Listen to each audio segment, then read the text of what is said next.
Bonjour et bienvenue à votre émission Le débat économique.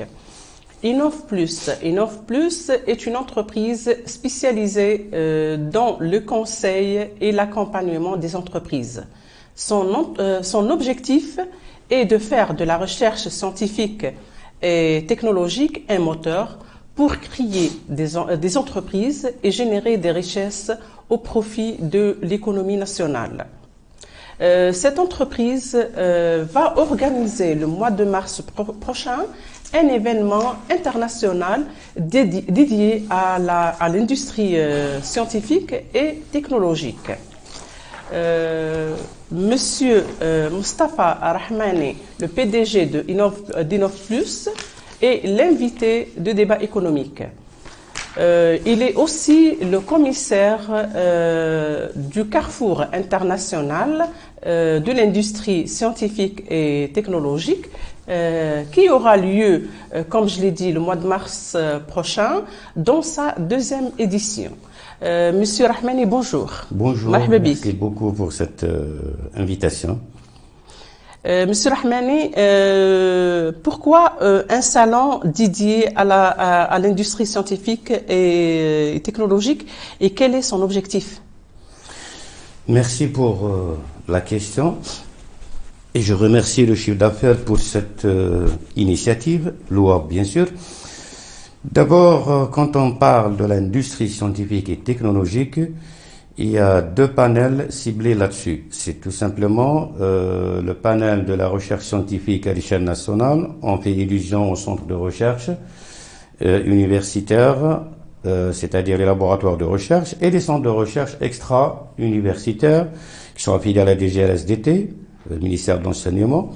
On fait illusion aussi aux inventeurs et aux créateurs, aux chercheurs qui sont comptés par centaines, si ce n'est pas milliers à l'échelle nationale et dans la diaspora algérienne dans des pays européens ou asiatiques ou américains. C'est-à-dire, il y a un réseau national de chercheurs, d'inventeurs dans toutes les disciplines, dans tous les secteurs économiques qui ont assez attendu et assez souffert aussi pour matérialiser leurs recherches dans le marché économique, dans le marché de l'entrepreneuriat, dans le marché de l'entreprise. Cela sous-entend l'industrie scientifique et technologique, c'est comment industrialiser ces projets de recherche scientifique et d'invention et les transformer en véritables PME innovantes sur la base de ces projets de recherche scientifique appliqués et ces inventions industrielles dans tous les secteurs à plus-value ou à valeur ajoutée.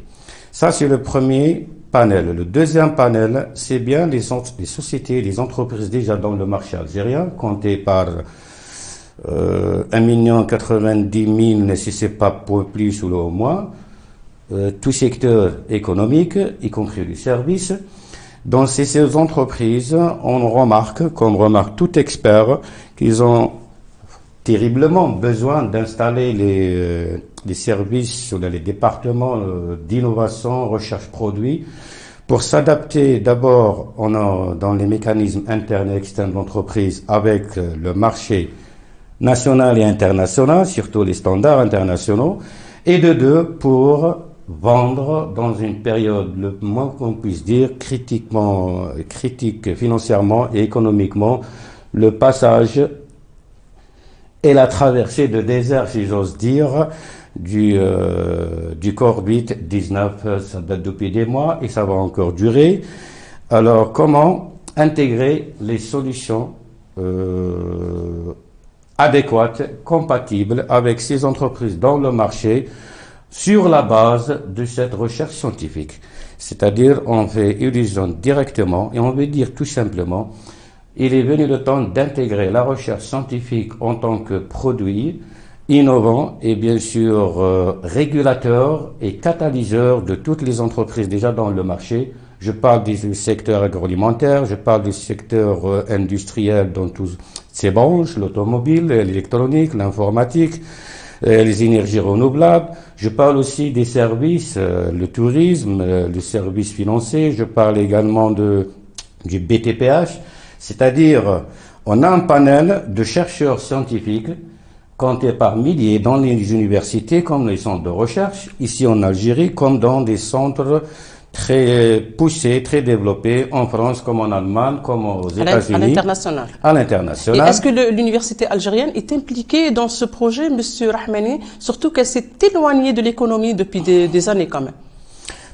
Pour parler de l'université algérienne, d'abord on va parler des officiels dans l'université algérienne. Et je m'excuse pour cette franchise directe.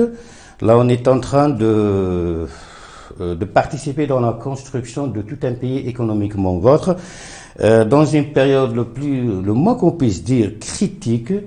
Elle a besoin de l'adhésion d'abord des officiels chargés en la matière pour pousser le développement dans ces universités. Je fais allusion au ministère de l'Enseignement supérieur et beaucoup plus à la Direction générale de recherche scientifique et développement technologique qui a besoin, et je remercie leurs efforts louables, mais il est temps pour cette DGRSDT qui chapeaute la recherche scientifique à l'échelle nationale de tisser ou d'ouvrir des portes sans condition avec le marché économique et pas uniquement des rencontres scientifiques avec des entreprises. Non, c'est des opérations purement économiques, pragmatiques, avec un privé qui commence à voir le jour dans ce secteur et avec aussi des relations internationales. Je fais allusion aux sommités internationales algériennes, à leur tête M. Habba, M. Bentoumi, et un réseau tellement important que tout le monde le sait. C'est des cerveaux, c'est des industriels, c'est des investisseurs algériens qui ont créé des boîtes et des entreprises nationales et multinationales dans les domaines les plus raffinés dans la technologie de pointe. La question se pose, pourquoi la DGRSDT actuellement, pourquoi le ministre de l'Enseignement, et pourquoi le chef de gouvernement, et pourquoi pas la présidence de la République n'installe pas un plan Marshall, Semih Malik Ben Nabi, Semih Marshall, l'essentiel c'est un plan hors sec, où on fait appel aux trois réseaux importants, principaux, stratégiques et phares dans cette opération. C'est-à-dire le réseau de la recherche scientifique, le réseau du patronat ou de l'entreprise, le réseau des décideurs. Une table ronde nationale, présidence, gouvernement et bien sûr les entreprises de taille et les vrais top managers et qui ont réussi dans leurs entreprises et bien sûr le réseau des chercheurs et des inventeurs étatiques ou le privé, l'essentiel, une composante consistante. Et vous n'avez pas programmé ça dans le programme du salon, monsieur? D'abord, dans une émission, bien sûr, c'est ça l'objectif. Donc vous pouvez regrouper tout le monde. Pourquoi on a fait un carrefour international pour l'industrie scientifique? Pourquoi regrouper tout ce beau monde? D'abord, c'est sur le haut patronage du président de la République. On espère un prompt rétablissement, Inch'Allah. De deux, c'est en partenariat avec le ministère de l'Industrie. De trois aussi, c'est la quasi-totalité des partenaires importants sur le plan économique et scientifique qui sont conviés dans cet événement pendant 4 jours au centre de la des congrès pour discuter quoi et pour faire quoi à travers ces conférences débats et ces ateliers, ce B2B, ces tables rondes, ces expositions, cet espace d'entrepreneurs innovants, c'est pour donner des décisions stratégiques et aussi des solutions immédiates pour l'économie algérienne, pour l'année Hadi, l'année Jaya et pour la décennie à venir. Décider quoi? Décider l'intégration de ce produit scientifique dans le réseau national de l'entreprise avec des mécanismes opérationnels proposés par le privé ou par l'État, peu importe l'essentiel, le mécanisme opérationnel, un chercheur scientifique, un inventeur, avec un chef d'entreprise, signer des conventions cadres. Le chercheur commence à travailler dans cette entreprise. L'entreprise va trouver gain de cause avec ce chercheur puisqu'il va développer le produit de cette entreprise. Et bien sûr, le chercheur ou l'inventeur ne va pas quitter le pays dans la mesure où cette entreprise va lui donner tous les avantages qui peuvent l'attirer par n'importe quel pays occidental ou étranger. Ça, c'est un. De deux, on doit initier et matérialiser le programme de la création de l'entreprise innovante. Je respecte le phénomène de start-up, je respecte l'ANSES, je respecte l'ANDI, Mais apparemment, on a dit ça fait longtemps à la Collège, et pas plus tard dans des émissions télévisées. Nous, on n'est pas encouragé par ces processus, ou par ces organismes, dans la mesure où ils n'encouragent pas la création de la véritable PME innovante sur la base de ces projets de recherche, de ces inventions. Le résultat dit en 2020, avec un petit problème de santé, si on fait les calculs, combien de morts, pendant une année avec ce Covid-19 et combien de morts avec les autres maladies, le Covid-19, c'est même pas des 0,000, par rapport aux autres maladies. Pourquoi on ne parle pas des autres maladies? Pourquoi on veut nous dire que le Covid est en train de paralyser toutes les initiatives économiques et scientifiques? Là, c'est faux, il faut le rejeter dès maintenant en bloc. C'est une idée morte pour moi. Donc, bon musulman, je respecte et j'approuve Al-Bala, c'est une chose. Mais prétexter le retard et le blocage des investissements, la relance réelle de l'industrie industrialisante, basée sur ça, la recherche et bien sûr l'invention industrielle, là c'est la plus grande utopie et la plus grande faiblesse de tout un réseau national, étatique ou privé. L'Algérie souffrait déjà d'une crise économique avant la pandémie de coronavirus. Et Monsieur Rahmani, vous avez lancé à travers votre entreprise un défi pour la création d'1 million d'entreprises innovantes. Quelle est votre stratégie pour faire ça, et est-ce que c'est à travers le salon, l'événement international qu'on pourra créer toutes ces entreprises? Merci pour cette question très importante pour moi. D'abord, le challenge de la création de 1 million d'entreprises innovantes, c'est pas la première fois qu'on est en train de lancer. On l'a lancé en 2014 lors de nos préparatifs d'un événement international sur l'entrepreneuriat local. Et à l'époque aussi, c'était en 2011 qu'on a fait notre premier salon national pour l'entrepreneuriat local. En 2011? En 2011, à Riyad al-Fath. Et dans ce salon international, on a dit textuellement, pragmatiquement, le plus clairement du monde, si on veut construire des entreprises innovantes et bien sûr satisfaire le besoin local et passer aux exportations, il faut créer des entreprises, des PME tout simplement, innovantes sur la base des projets de recherche, invention industrielle. D'abord, la thématique de ce salon, c'était en 2011, mars 2011, rôle de l'université dans la création et développement des entreprises innovantes sur la base des projets de recherche et invention. Depuis 2011, il n'y a pas eu d'événement concernant cette thématique jusqu'à 2021, c'est ça? Ou bien non, c'est pas exactement ça. Je suis en train de vous faire la chronologie d'un engagement dans un secteur des investisseurs, pour pas dire moi, qui ont assez investi, martonné, sensibilisé dans tous les périmètres, dans tous les secteurs, en commençant par la présidence, de l'urgence, l'impérative d'impliquer la recherche scientifique en tant que produit et l'invention industrielle en tant que produit dans la stratégie gouvernementale de développement local ou national de l'économie, avec le fer de lance, la création du maximum de PME sur la base de ces projets de recherche et bien sûr invention industrielle.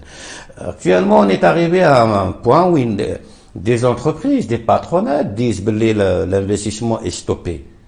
On est arrivé à un point où des décideurs, des ministrables n'arrivent pas à voir les choses en face d'un parterre économique et bien sûr d'une demande urgente et incessante d'une nouvelle génération de créateurs, d'investisseurs, de chercheurs, d'inventeurs. Comment faire avec tout ce parterre face à ces chiffres terribles sur le plan financier et économique, et ça se dégrade. Vous le savez peut-être en tant que moi, la crise économique et financière, on est en train de récolter les résultats de toute une crise internationale. Ce qui se passe en France, ce qui se passe en Allemagne, ce qui se passe à Pékin ou à Washington ou à New York, résultat terreau, c'est dans les pays en voie de développement et à la tête L'Algérie. L'Algérie qui est dépendante à 80, 90, 70, ça dépend des chiffres du baril des fois, qui est dépendant à une seule entreprise appelée Sonatrach. Disons-le franchement. Si Sonatrach, par exemple, ça a n'importe quel problème, alors c'est la famine. Est-ce qu'on peut considérer ou la concevoir le PIB de tout un pays sur le plan économique, 70-80% من les recettes تاوعو, c'est une seule société multinationale. Deuxième question, est-ce qu'on a des multinationales algériennes à part Sonatrach? Soit dans le public, soit dans le privé. La troisième question, est-ce qu'on peut satisfaire le besoin terrible et local de tout un pays pour une année et demie, loin des recettes de devises Sonatrach?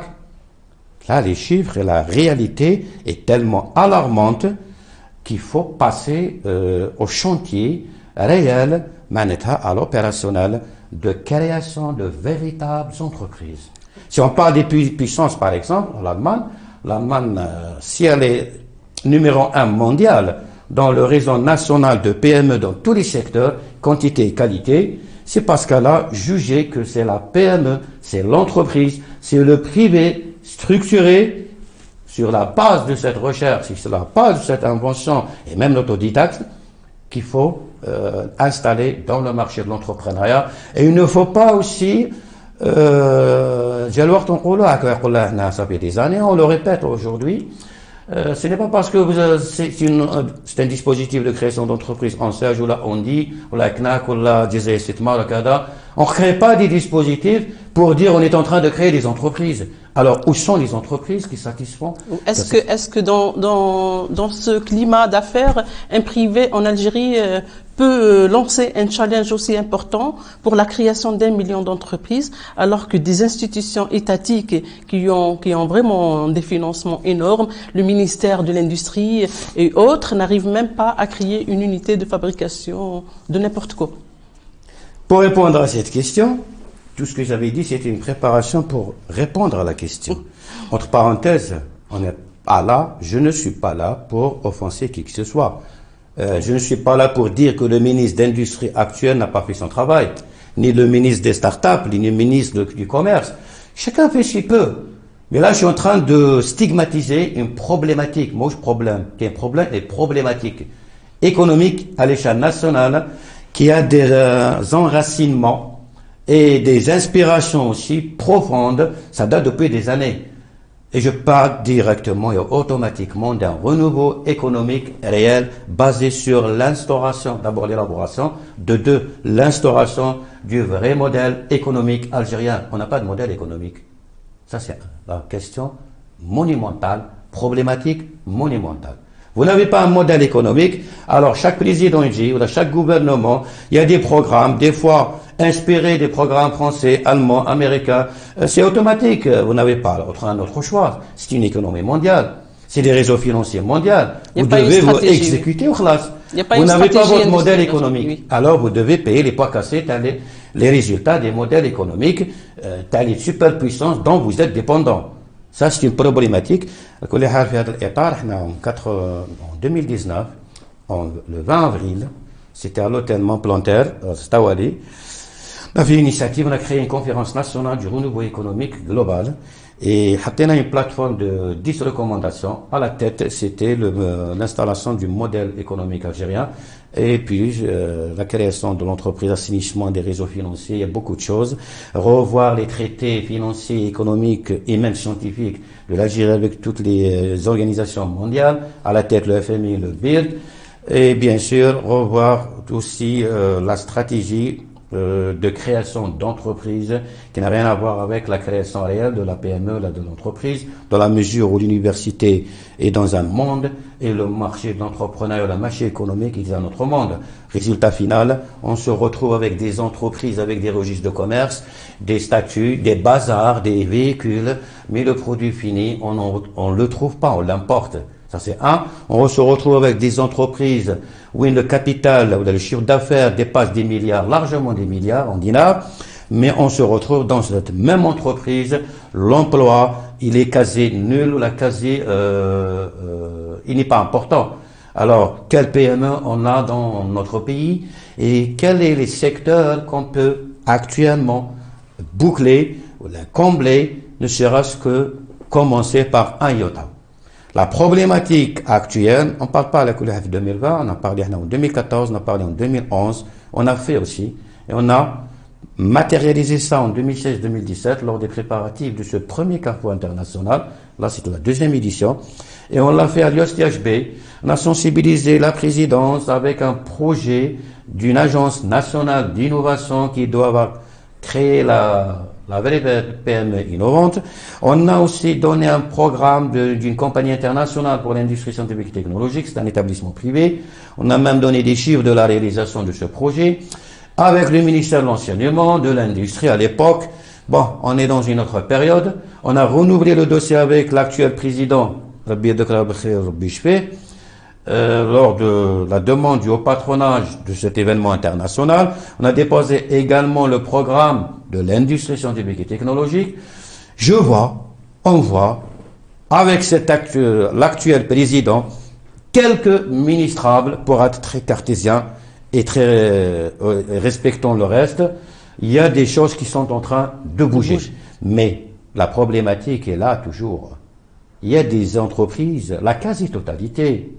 Il y a la jeunesse, il y a l'université, d'ailleurs on parlait d'université, qui ne veut pas bouger parce que là, il y a une idée morte, un syndrome, ou là, je ne sais pas comment l'appeler, un poison qu'il faut, ça, une antidote, où l'État, président قال, président نجون نفدو, الحكومة قالت نجون نفدو, mais c'est inadmissible, c'est aberrant, c'est inacceptable de la part d'un chef d'entreprise, beaucoup plus d'un patronat, c'est inacceptable, inadmissible de la part d'un recteur d'université, ou la entité nationale universitaire, ou la une entité de recherche scientifique.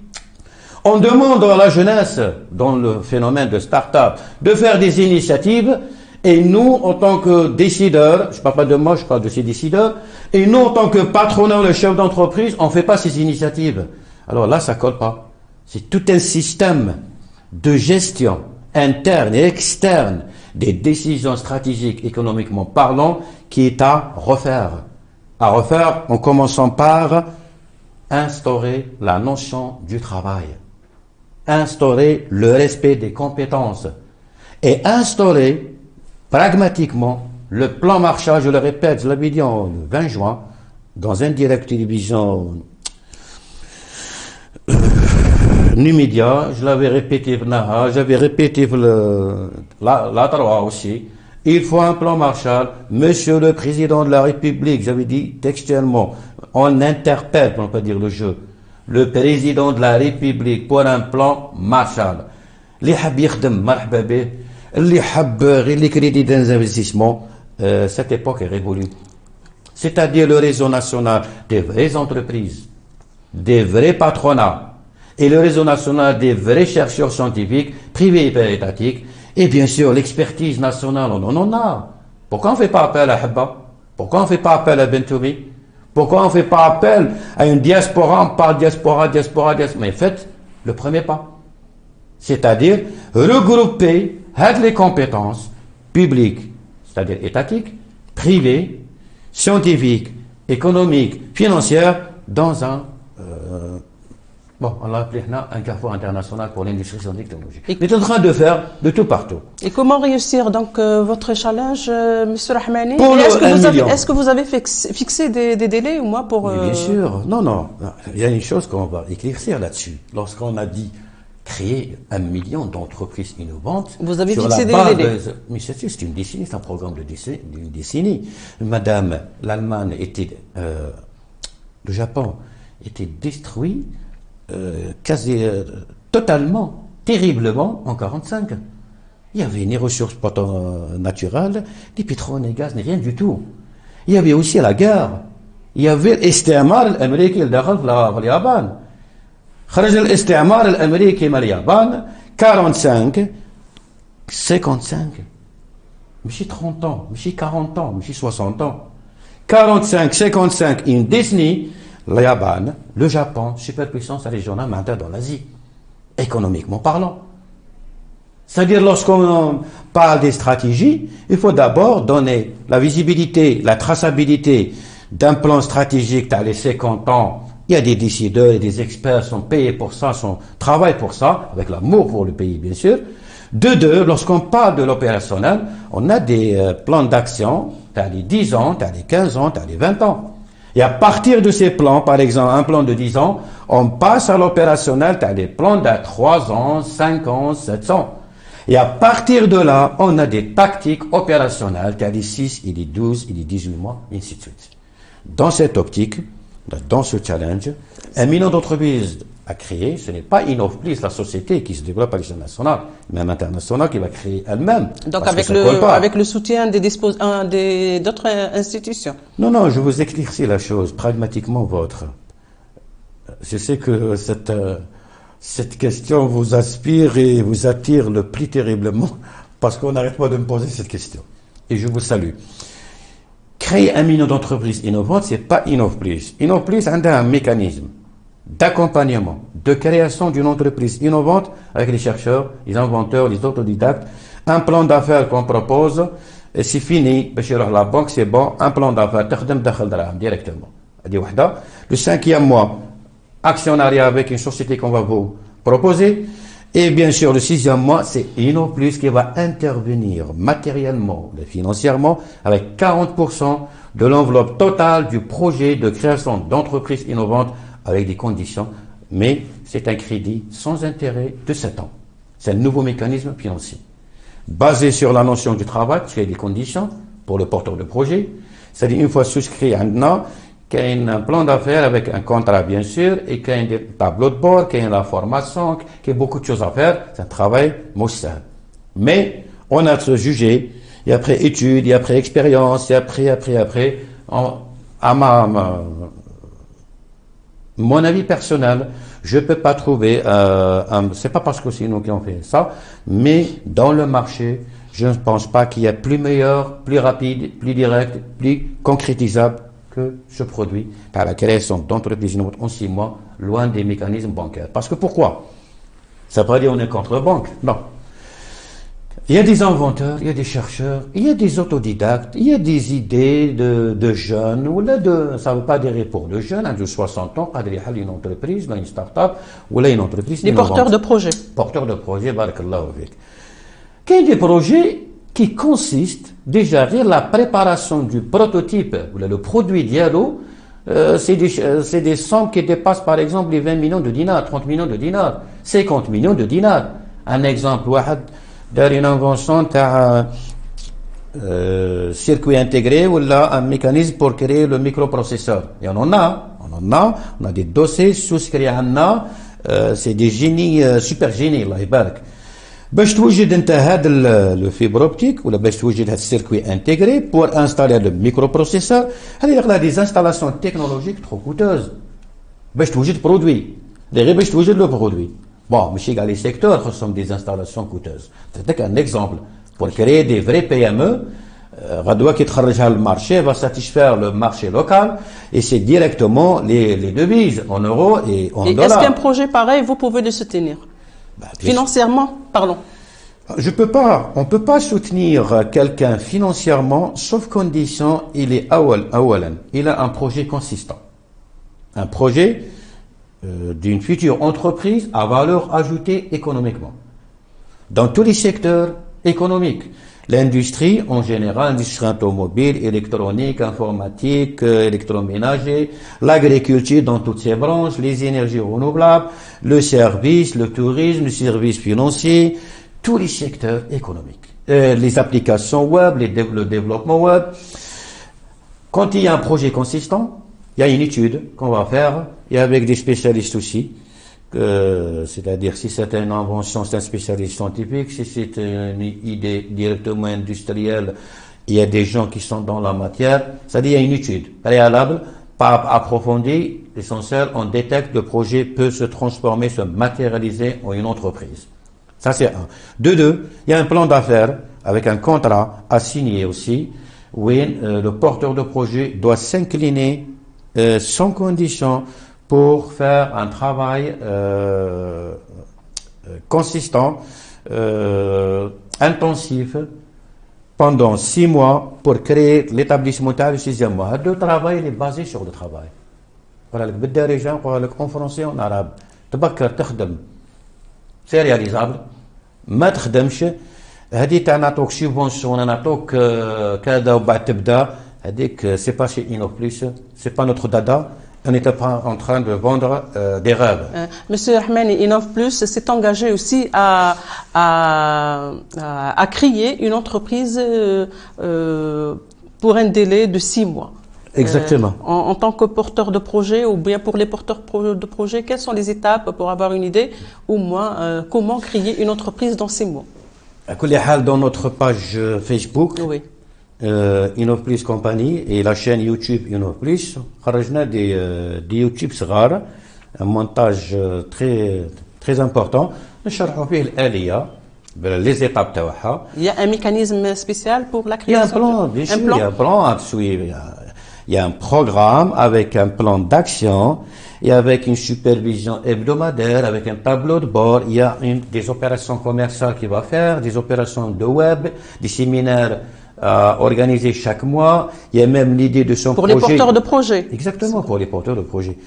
Et il y a même l'idée de son projet ou l'invention un guide pratique, conceptualisation, impression, sinon qui vont faire ça, et la vendre dans le marché, et dans toutes ces opérations, il va prendre 50% des marchés. Un exemple, un marché d'études de marché pour un compte d'un client qui va décrocher lui-même, avec le parrainage de la société elle-même, il va parler au nom de Innov Plus à la Kolihal. Il peut toucher une étude de marché qui peut dépasser 7 millions, 8 millions de dinars minimum. Il peut toucher les 50%, c'est-à-dire les 3 500 000 et 4 500 000 de dinars comme simple bonjour. C'est-à-dire qu'il y a des marchés importants, des services terriblement importants pour le besoin d'entreprise actuelle. Elle ne peut pas refuser. On est en train de tisser ces relations d'affaires. Et là, dit l'idée aussi, la participation des entreprises dans ce carrefour, ce n'est pas une participation uniquement ou purement commerciale. C'est une participation dans un projet qui commence par une carte de visite de présence dans le carrefour avec Club des Pains. La participation importante de la société, n'importe qui participe dans ce carrefour international, c'est la préparer pour être actionnaire ou investisseur dans ces entreprises innovantes, c'est-à-dire dans l'entreprise à un gain de cause financier direct. C'est le système de la bourse, tout simplement. Est-ce qu'il y a eu un écho favorable de la part des jeunes porteurs de projets jusqu'à ce jour? Les jeunes porteurs de projets. L'événement international.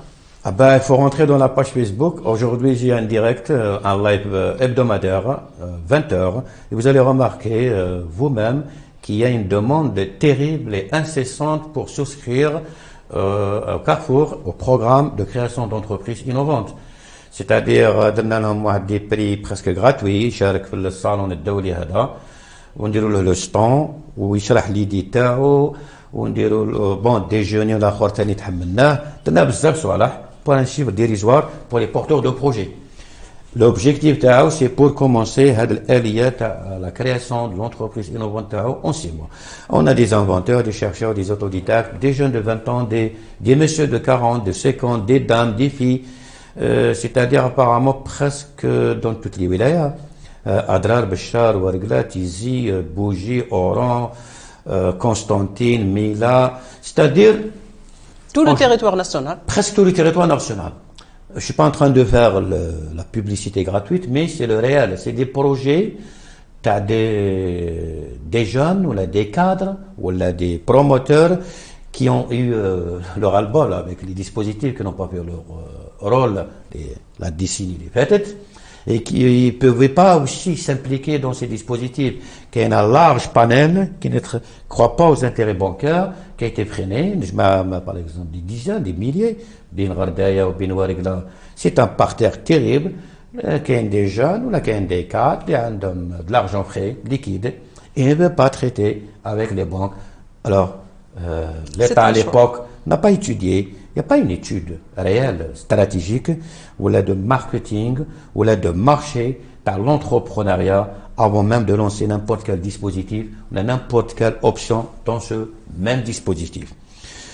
je reste toujours dans la question parce que là, j'ai pas répondu. Le 1 million d'entreprises innovantes. D'abord, la société a un mécanisme de création d'entreprises innovantes pour les porteurs de projets. De deux, la société est en train de lancer, de préparer un forum mondial de l'industrie scientifique et technologique. Le Muntada al-Alami للتصنيع العلمي والتكنولوجي qui va être annoncé officiellement avec son comité préparatoire à Adrar lors de mon séminaire régional que je prépare dans le cadre des préparatifs de ce salon le 28 janvier, mercredi prochain. Ce forum mondial va être créé officiellement dans la clôture de ce carrefour international à Club des Pins, le 18 mars. Maintenant, ils sont en train de préparer. Ce forum mondial, la composant de dialogue, c'est des chefs d'entreprise, c'est des experts, c'est des cerveaux, c'est des inventeurs, ici en Algérie comme à l'étranger. On est branché officiellement avec des Turcs, avec des Yéménites, avec des Français, avec des Américains, je parle algérien. Et ils sont partants dans cette initiative. Il faut rentrer dans la page pour avoir des informations sur ces cerveaux. Comme par hasard, comme par exemple, je le remercie infiniment, M. Hussein Ismail, رئيس الاتحاد العالمي للعلماء المخترعين la Turquie. Comme par hasard, Dammaj تاع اليمن مخترع تاع le meilleur horoscope dans le monde arabe et microscope en même temps. اسماعيل الشويك رئيس المركز الفرنسي تاع العلماء العرب تاني في فرنسا. Et d'autres personnalités purement économiques كما هنا فريد بن يحيى كما شخصيات راهي معروفة sur le plan économique dans l'industrie scientifique et technologique en tant que label. Jawhar Tawin هي تدي le devant. C'est le fer de lance du développement économique et du lancement industriel et réel, pragmatique dans tous les secteurs économiques. Relancer la machine de l'industrie, c'est pas le monsieur Aitali اللي راه مضغوط بألف حاجة autour de lui et tout le monde parle l'automobile. On veut l'industrie, un ministère d'industrie dans tous les secteurs. Et cette industrie, c'est pas un ministre, la shakhs, la rabaha ou la khamsat anas qui vont l'installer dans le marché aujourd'hui et dans les années à venir. C'est l'implication et l'adhésion des réseaux dont j'ai fait illusion au départ, le réseau national de la recherche, le réseau national des entrepreneurs et des investisseurs, le réseau national des décideurs étatiques, à la tête la présidence de la République et bien sûr les réseaux de la diaspora algérienne dans l'étranger. Merci beaucoup pour tous ces détails. On se dit le rendez-vous, c'est le mois de mars, le 15 mars. Le 15 mars, l'inauguration à Inch'Allah. Merci pour toutes ces précisions. Et vous êtes invités, bien sûr, gratuitement. Merci beaucoup. Merci mesdames et messieurs de nous avoir suivis et à très bientôt, Inch'Allah. Merci, au revoir.